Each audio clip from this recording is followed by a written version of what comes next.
Прапар свабоды, аўтар аднаго верша ці літаратурная містыфікацыя. Хто ж такі Паўлюк Багрым? Нарадзіўся ён у 1812 годзе ў вёсцы Крошын Наваградскага павета Гарадзінскай губерні. Цяпер гэта Баранавіцкі раён, у сям'і рамесніка. Пачатковую адукацыю атрымаў у Крошынскай рымска-каталіцкай парафіяльнай школе, фундатарам якой быў мясцовы ксёндз Магнушэўскі.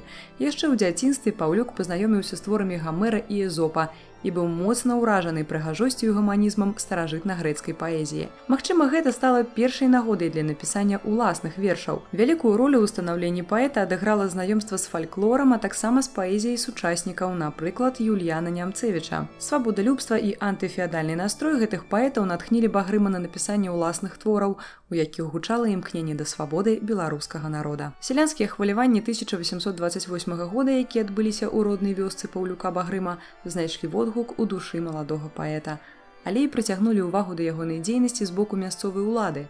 За распаўсюджанне верша «Бунт хлопаў» Яна Баршчэўскага Багрым быў прыцягнуты да следства.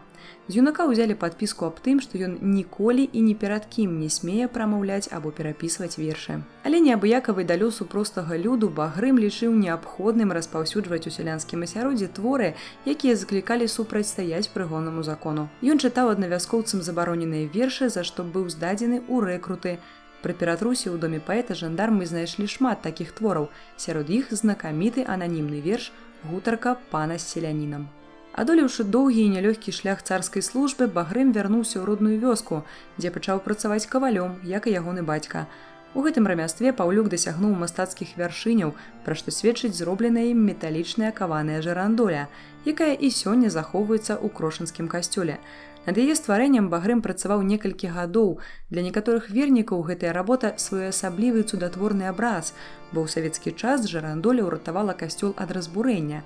Кажуць, што яго хацелі разабраць на будматэрыял, але пашкадавалі тую самую жарандолю. Што да паэтычных твораў Багрыма, да нашага часу захаваўся ўсяго толькі адзін верш «Заіграй, заіграй, хлопча малы». І дайшоў ён да нас дзякуючы ўспамінам наваградскага адваката Ігнацыя Яцкоўскага «Аповесць з майго часу або літоўскія прыгоды», дзе ўпершыню распавядаецца пра трагічную долю непрызнанага таленавітага паэта. А як доказ вялікага таленту прыводзіцца той самы верш. Багрым напісаў свой галоўны твор яшчэ ў юнацкім узросце, яму на той час было каля 10 гадоў.